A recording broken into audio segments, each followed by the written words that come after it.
Shaggy Jenkins. His intelligence is just a little different-y. On KAKU 88.5 FM, Kahului, Maui, the voice of Maui. Before we get into the show today, where I'm going to talk about all kinds of stuff, I thought before we got started that we all have a moment of sanity. Given the events over the weekends, things are a little crazy.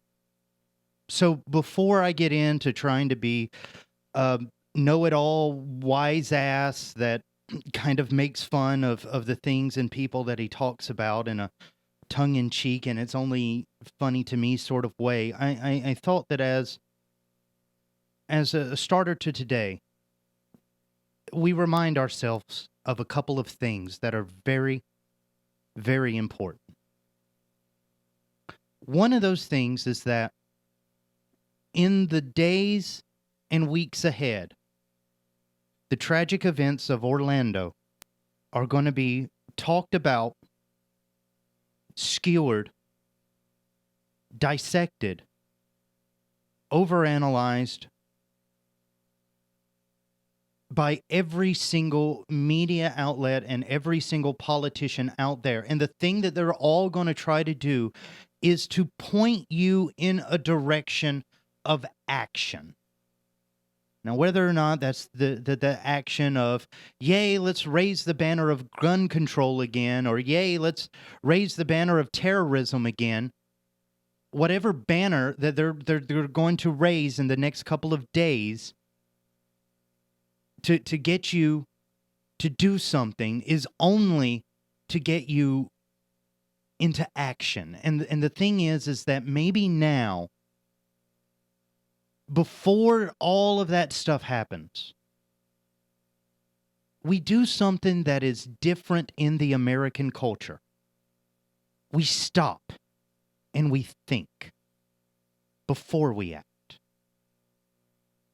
Now, if you followed the news events over the weekend, you know that a crazed lone gunman made a 911 call claiming that he was about to assassinate a lot of gay people in a Florida nightclub called Pulse.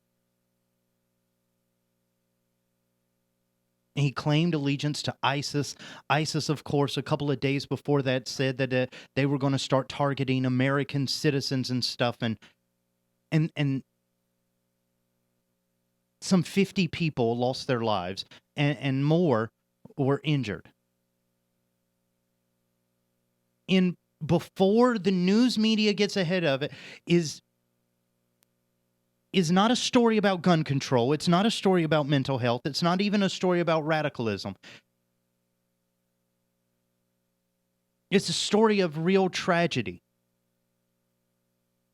It's tragic that we still live in a society where people can maintain a line of thought that is contrary to the survival of another group of people.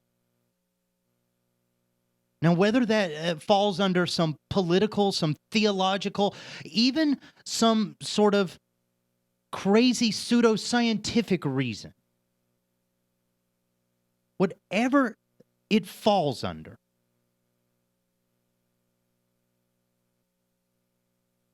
at the end of the day, doesn't really make sense of anything that happened in Orlando this weekend.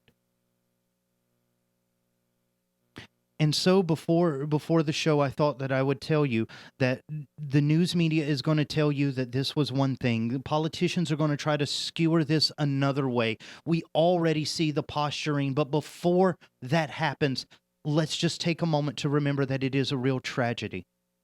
Not only a tragedy of a loss of a lot of lives who were guilty of absolutely nothing other than trying to live their lives.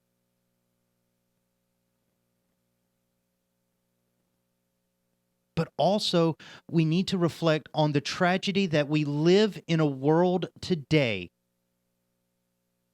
where some of the teachings, no matter what banner they fall under, are detrimental to us getting along as people.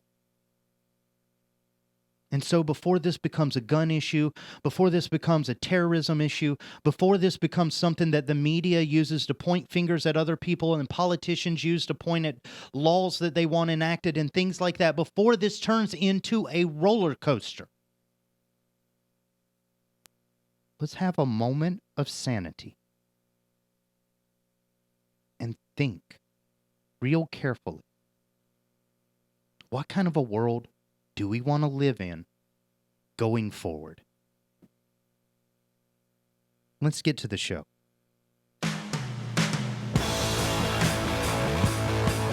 .5 FM, the voice of Maui.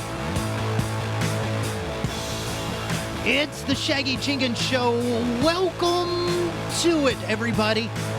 This week, we've got a series of lies, liars, and the psychology of lying. Not only to ourselves, but to others. We'll talk about pros and cons of lying all this week. Plus, because of the events of this weekend, we're going to talk a little bit about empty words and how to identify them and stop them. And also, a little bit of some response to a writing that I posted up on my social feeds over the weekend. Hi, welcome to the show. I am your host, Shaggy Jenkins, critical thinker, problem solver, guy that asks a lot of questions. And mostly, those questions revolve around the word why. Well, today, I wanted to start off a series of talking about why people lie. Because it's a lot more complex an issue than you and I might even realize on the surface. I thought when I was preparing a segment on lies and liars and stuff, because, hey, it's the political season and guess what's going to happen? I thought that this would probably extend painstakingly over the course of about 10 minutes of on-air time. I really did. I thought, oh, man, we'll make an easy debate of this lying, liars, and lying thing so quick that I really need to drop this subject and pick up something else for this week's main topic.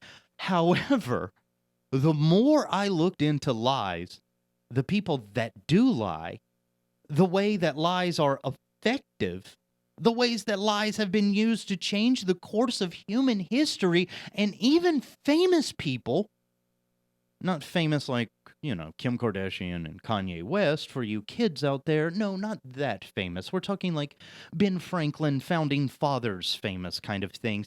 Famous people that lied for nefarious reasons. And what the motivations were for those lies. When I started to look at all of the stuff that surrounded lying and our relationship with it in the American culture, I realized that this was a lot longer than a 10-minute segment. Everything from the psychology of why you do it, to when you do it, to when it's appropriate, to when not to do it, to how lies actually influence people's opinions. There was so much stuff to go into. I'm thinking, okay, let's make a week of it. And so that's where we find ourselves today on the show, where we start talking about the lie. And the lie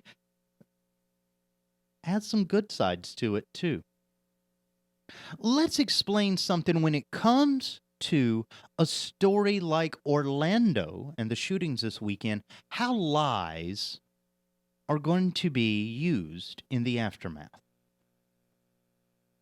Now, of course, Orlando, which is being billed as the largest, shooting in American modern history, it's really not. It's just since the age of terrorism started in 9/11, 2001, this is the largest peacetime assault of civilians. Now, okay, it wasn't always like that. I mean, dear God, there was the Firestone riots in Gaston County sometime in the early 1900s. That's in North Carolina. That killed a ton of people, too. So it is the largest modern-day peacetime killing that we've had on soil. And here's how lies could have been used. Because we saw this in the aftermath of another terrorist attack. I'm talking, of course, about the Boston Marathon bombings, where they had an active shooter, active bomber type situation. The government likes to engage in lies with the public. And I hate to tell you, John Q. Public, but sometimes, and this is the thing that drove me nuts, because I was like, no, it should never be, it never should it be right for the government and for the police departments to lie to us. But then I looked at investigations following the Boston Marathon bombings, and I'm thinking, yeah, there is a time for a lie. Now, keep in mind that I said that this week we would talk about both the pros and the con side. And we need to talk about the pro side when it comes to you, your health, and your security in your home and your community, and why the police department sometimes lies to you.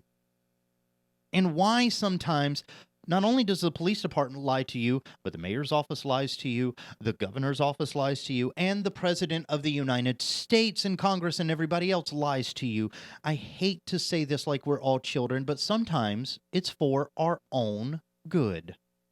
And I know that that's got people throwing Molotov cocktails at the radios right now in just anger, and I'm sorry. But as much as I personally did not want this to be the truth, some lies are needed for security to be ensured. Let me explain what would happen in an A and B situation where A, the police department comes out and does the status quo, as we say, releases a vague statement, possibly filled with some misleading information. And then we'll go to scenario B, where the police tell the citizenry everything. Okay, here's the situation. Let's say that the civilian, possibly crazed, maybe not, has taken an active firing role in a crowded area. That means that they have a weapon. That weapon is loaded with really real bullets, and they are discharging it around people that could get struck and killed by these bullets, okay? Active shooter environment, okay? Now, that active shooter guns up a place, then disappears. He goes into hiding. It's what's called goes to ground if you're a hunter. And now you, the police force, you have to not only reassure your community, but you also have to find this very dangerous person who could be loose. Okay? There's the scenario. Let's go through A, which is you come out, you make a vague statement, and you lie to the public. Okay, why would you, the police force, be motivated to do that? I hate to tell you this. It's because too many people these days would like to insert themselves into dangerous situations. So I, as the police department, taking scenario A, taking the lie, I come out, I issue a vague statement, and during the course of issuing this vague statement, I also maybe let slip off some false information. Well, they're on the west side of town, and we've got units on the way there. Now things will be wrapped up, what we're hoping, in an expeditious manner. Okay, there's my statement. All right. Now, why would I lie? As a police officer, as a public relations officer, why would I lie about what we know as far as an active investigation? Here's the reason why. Media also works for the bad guys. And if you're really trying to corner a dangerous, active shooter who has taken lives, has the intent to take more lives, and is indiscriminate in the means of taking those lives, you need to not let them know that you're on to them, because they will move. They will go to ground again. They will find a new hiding spot. And that's where scenario B comes into play. Because if you are a police officer and you come out, okay, we have 32 people killed. Here's all of their names. That's a major bad one. As a matter of fact, that's violating a law, but that's a major bad one. Alerting the media of someone's name and identification before the next of kin has been notified. Okay, so there, you've just hurt a lot of families in a traumatic way that could have been avoided by just keeping that information to yourself.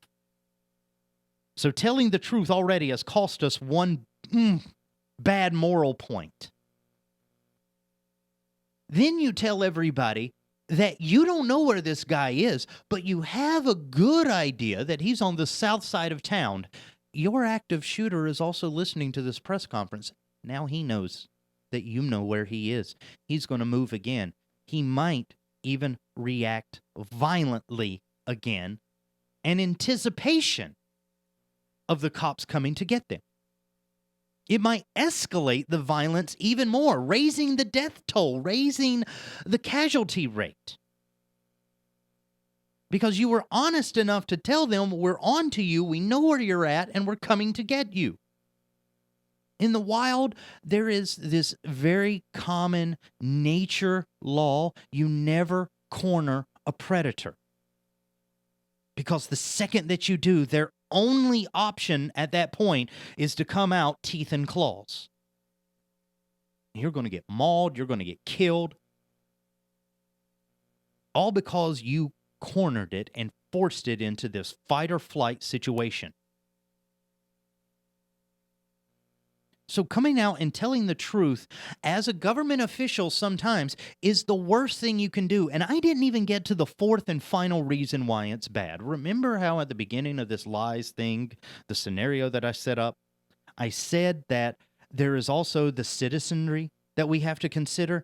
What if I were to tell you honestly right now that there is somebody on the south side of town that has done harm to people you may know and love and intends to do harm to others?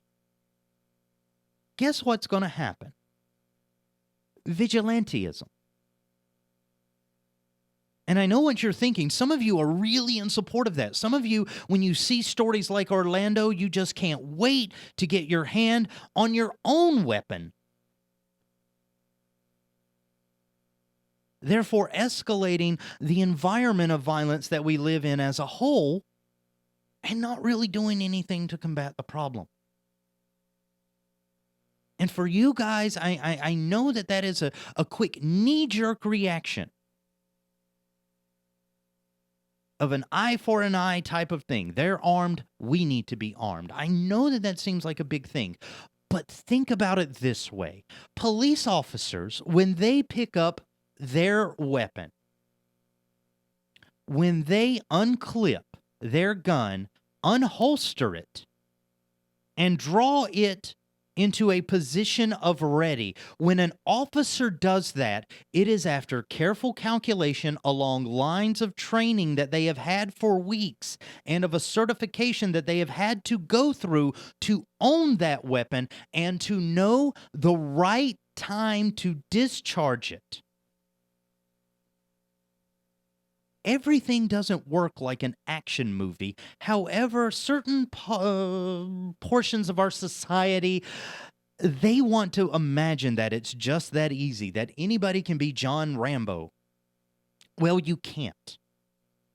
Because if you try to go after somebody versus a police officer going after somebody, you lack the training to try to minimize the collateral damage that an exchange of fire with a dangerous individual will bring. Now, I could talk to you about all the statistics of guns and stuff like that, spray and pray, and how many shots can actually hit out of a 6-round discharge if you're not actively aiming and just pointing in the general direction. It's usually only 2 or 1. But I don't want to get into that because I need to talk about lies and wrap this up real quick, because we have more stuff to talk about. Lies sometimes, whether you like them or you hate them, are in important in matters of security.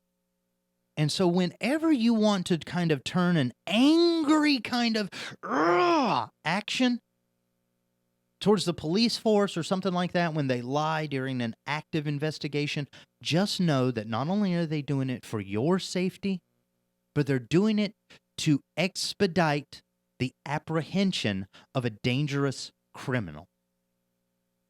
And so today, in our weekly segment on lies actually get one in the pro column. Can you imagine that? Coming back, we're going to talk about empty words in a national tragedy. It's the Shaggy Jenkins Show.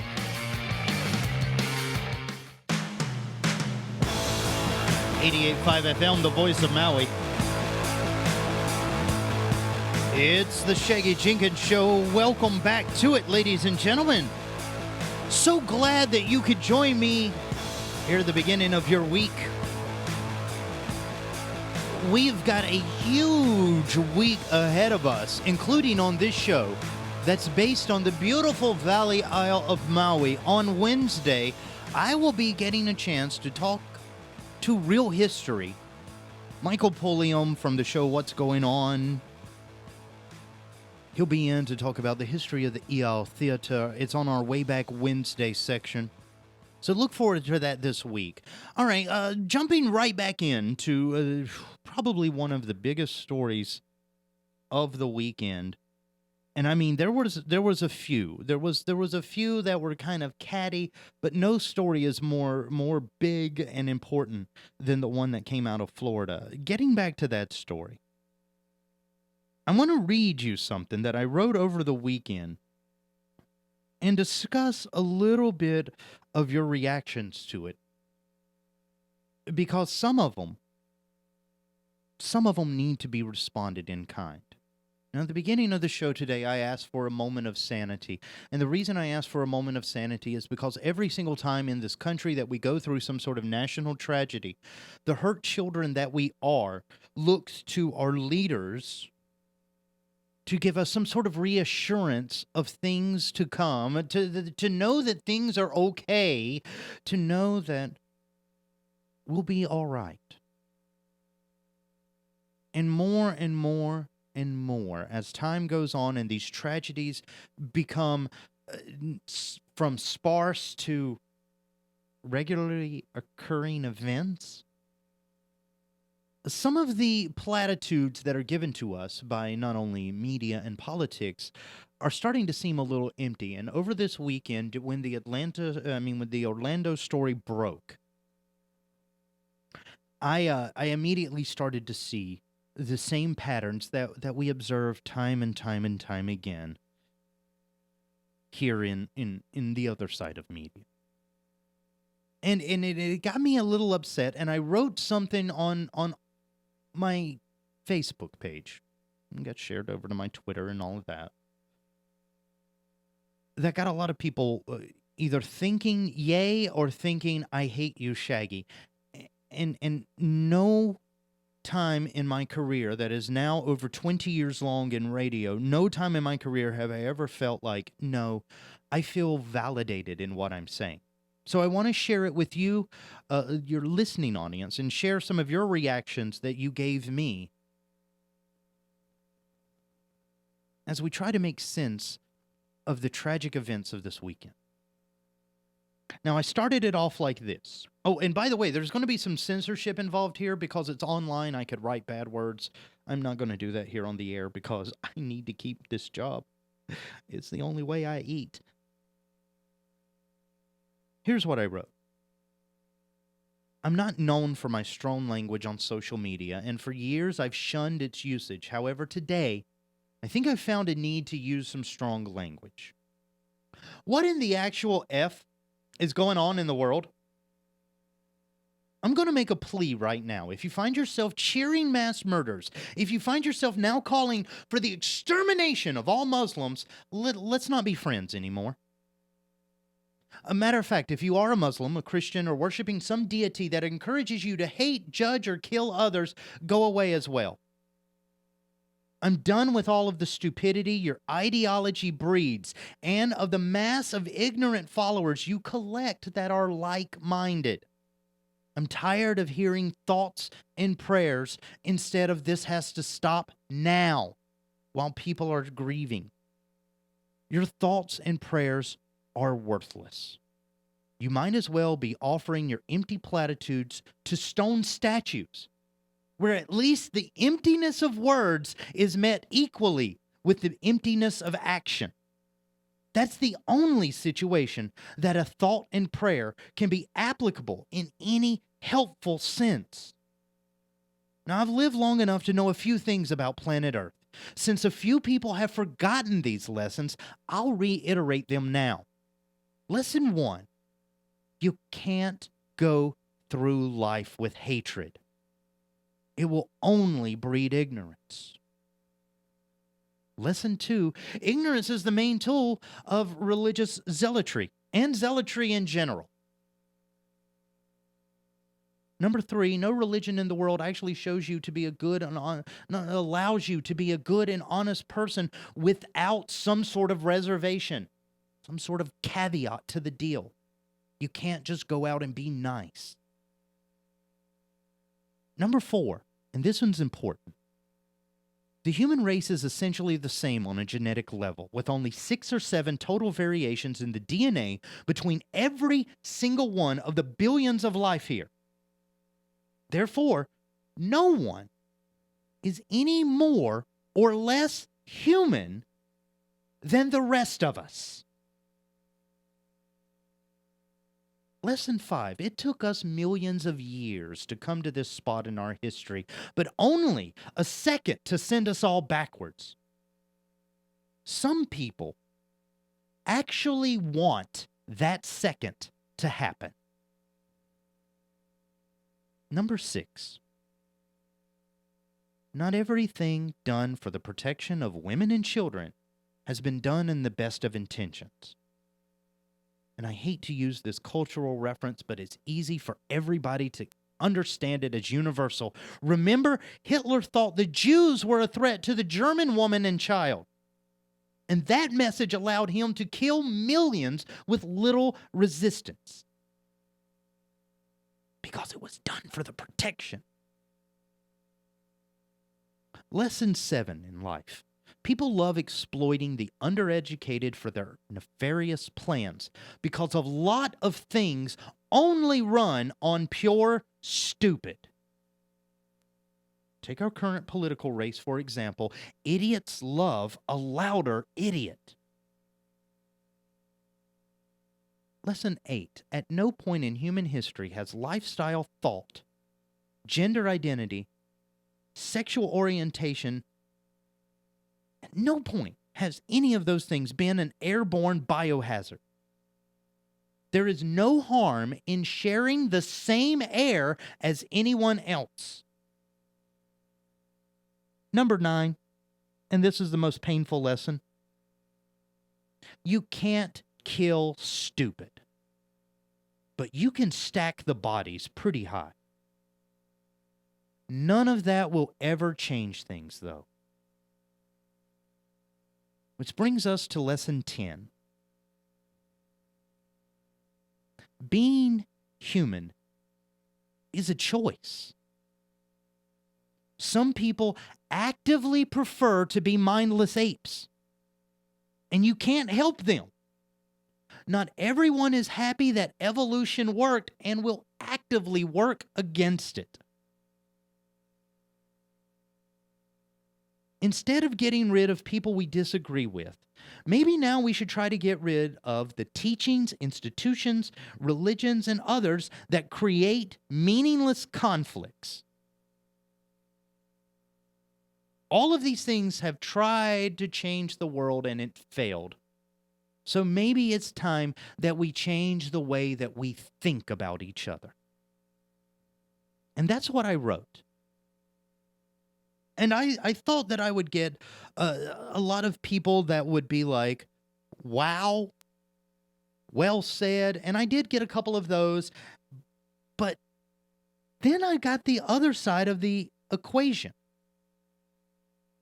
The people that when they hear the words, it's time to stop saying empty platitudes, empty promises, it's time to stop that and to start doing something actionable, or at least assure everybody that we're going to be working in a direction where these type of tragedies don't happen anymore. I thought that that simple message of do instead of say would be universal. And apparently not. Because some of the things that I got are just of a, how do I say this?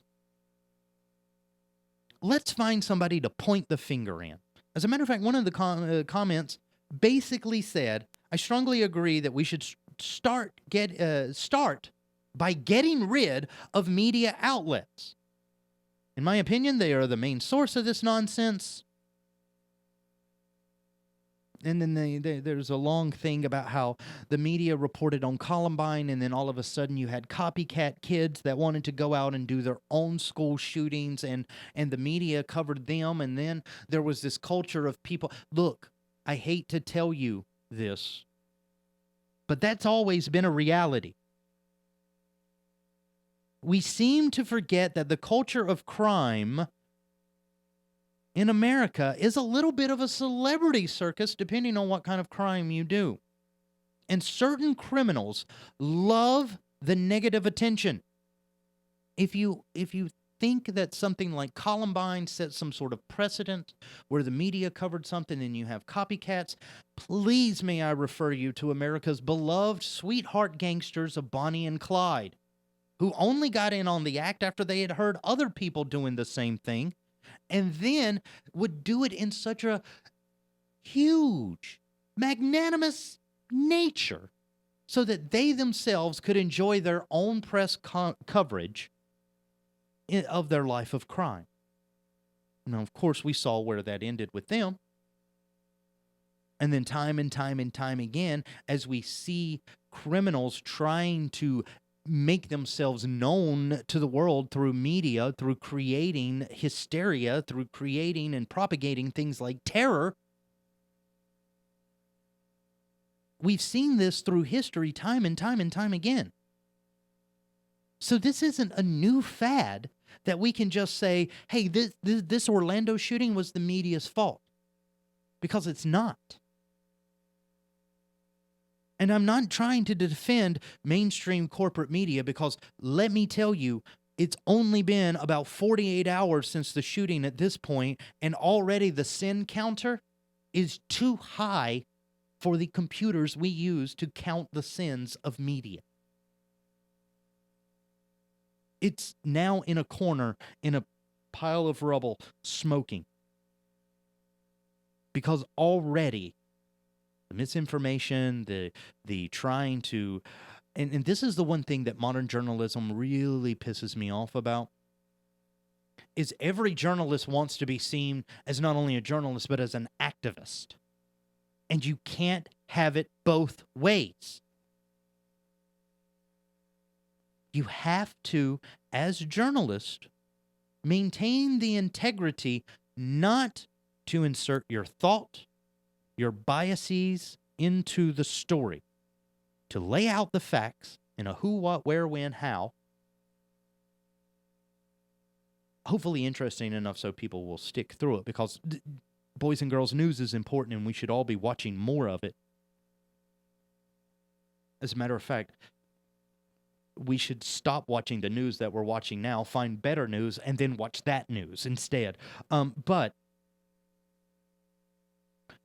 when we talk about the media's role in society as far as covering criminals, as far as people that want to gain some sort of notoriety by creating a crime that the press covers, that's not the media's fault. Because for you to have that line of thought, and as much as I said that the corporate media sin counter goes very high on everything that they do, as much as that is your thought, that is not the way we fight stupidity. Because what you're basically saying is that you would rather live in ignorance than in knowledge. And as screwed up as it is, the media is knowledge.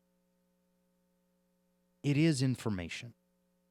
Albeit sometimes you have to kind of sit there and pick and choose the type of information that you're going to take for each source. And you have to consider the owner groups of those sources of corporate media and their political leanings and which ways they may or may not slant the stories around their clientele.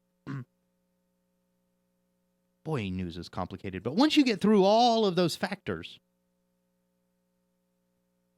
you see that media actually does serve a purpose in our society.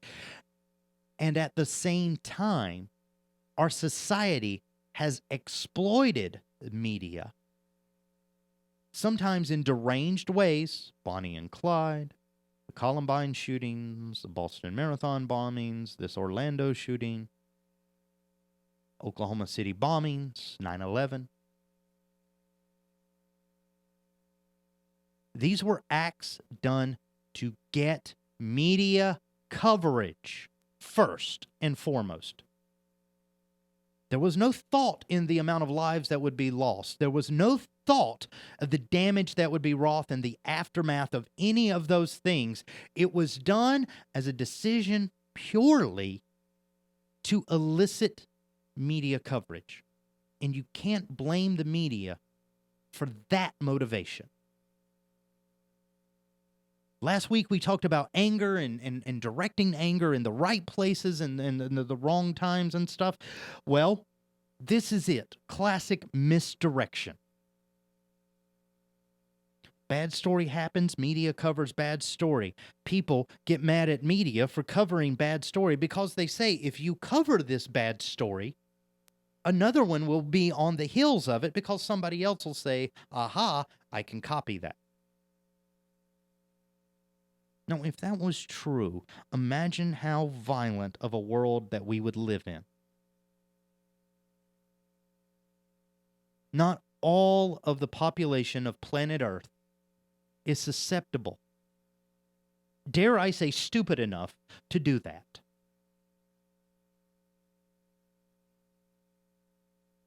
A lot of us, and I know you're like this too, a lot of us consider ourselves sane and normal. And pretty much, not a deviant kind of weirdo out there creeping around the edges of society. Now, if you do consider yourself like that, please get help or find a new hobby.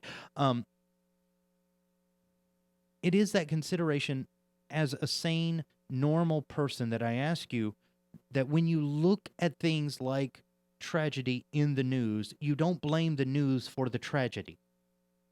Because that is ass backwards. It's a terrible way of thinking.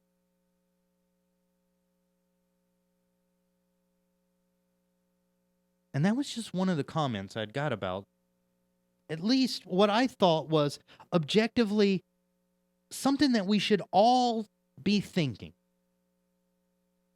Because empty words are something that we hear a lot in the wake of a national tragedy. And that's what started me on this whole tirade.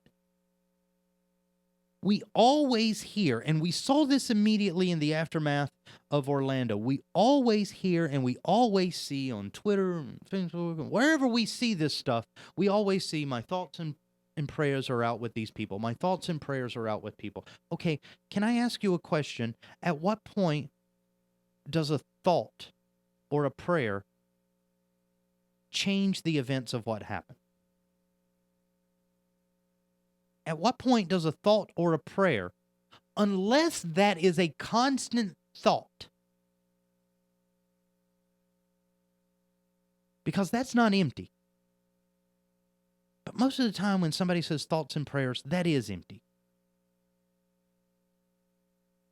I just don't want to sit here and color this as a completely bad thing, because from time to time, dear God, I hate to say it, but somebody surprises me and they say, my thoughts are with this tragedy. And then they'll come back out weeks later and say, I've been thinking about this tragedy ever since this happened, and the people that it affected, and the situation that got us there. And this is my opinions on it. And then weeks later, they came out and was like, well, those thoughts have now turned into action, and these are the ways that we're going to combat it. When that process happens, it's not empty. But we are not seeing that process as much now as we used to. Now, the thing to do, if you are a politician, or if you are somebody that's trying to stay in the upper echelon of public consciousness, you have to wave your hands like that's a magic trick when you do it, because it kind of is all smoke and mirrors at the end of the day. You say something like a platitude, like, oh, my thoughts and prayers are with you during this time. Okay. That's an empty statement to me. And that's why when I wrote that piece over the weekend, I said you might as well be talking to a statue. So that way your empty words where you're saying, oh, thoughts and prayers to that, hey, remember me, I'm the guy thinking about your tragedy, and then you're off to the next thing. That's an empty word. And in the year 2016, the United States has started to let more and more people get away on empty platitudes than we ever have before. Now, we could probably blame the media once again for that, because now we have this thing called the 24-hour news cycle. And in the 24-hour news cycle, you run out of crap to talk about, so then you start dredging up people to interview. And then in the wake of a tragedy like this, you try to get everybody that you can on camera to show that you have the best coverage. It's this weird game that you play when you cover news professionally. Because not only do you have to get the story right, but you have to get the best coverage of it and the best guest of it, so you get the most listeners and the most viewers. Otherwise, nobody cares about the story. And that's sad, because 50 people lost their lives.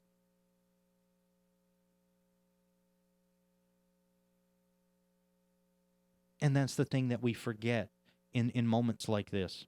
Because now we've got our candidates out there, Trump and Clinton, saying thoughts and prayers, and now it's time to act. Trump's now, of course, systematically wanting to eliminate radical Islam. The story that you saw on the news this weekend was that a Muslim man was apprehended in Orlando for shooting up. They don't tell you about the Christian man that was on his way to shoot the Pride Parade in California.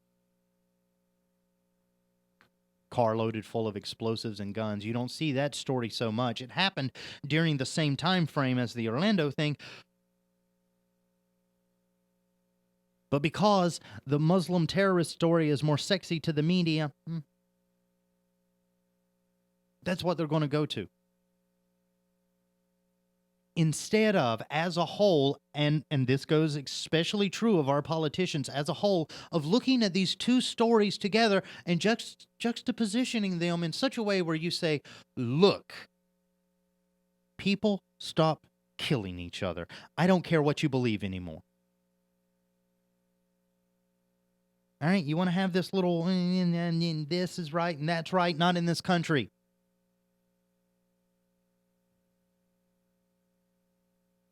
We can't go around slaughtering people to make points. But instead of seeing somebody come out and say that, instead of having a leader come out and say that the LGBT community has been targeted specifically for violence for years and years and years and years, not only by communities at large sometimes, not only by movements within communities, but by police forces and governments themselves. And it's time that after all of this history that we consolidate all that we have learned here in this year and say, this is wrong and it should be stopped. At an institutionalized level, systemically stop the persecution of this one sector of our citizenry. You don't see those. You see thoughts and prayers, thoughts and prayers. And so, in the wake of a tragedy like this, are empty words what we need? Or is now the time to honestly come out and tell us, stop? And if you can't figure out how to stop, we're going to help you figure out how to stop this violence, not only against this one section of our communities, not only against the persecution of people for different lifestyles, maybe for different races, because believe it or not, voter suppression laws are essentially institutionalized racism. And nobody wants to call it that because they're afraid of polarizing words. They're afraid of the other side of that argument. And that's why it's always safe in a tragedy to say, my thoughts and prayers are with the victims and their families. And say nothing more. Once again, if you follow up your thoughts and your prayers and stuff with action, with actually getting to the area and asking these families, what can we do differently? What is life like here? We, the government, the detached government that lives in our crystal palace in the sky, we've come down to you, peasant, and we want to know how we can help. Unless you follow up your platitude of thoughts and prayers with that level of action, nothing will change. And that's why I said that one of the biggest life lessons that we will ever learn is that you can't kill stupid, because stupid takes effort to kill. And sadly, we've grown a little lazy. So empty words in the wake of the Orlando tragedy will be plentiful. But will action? That's yet to be seen. Coming back, how do we respond to the tragedy? It's the Shaggy Jenkins Show.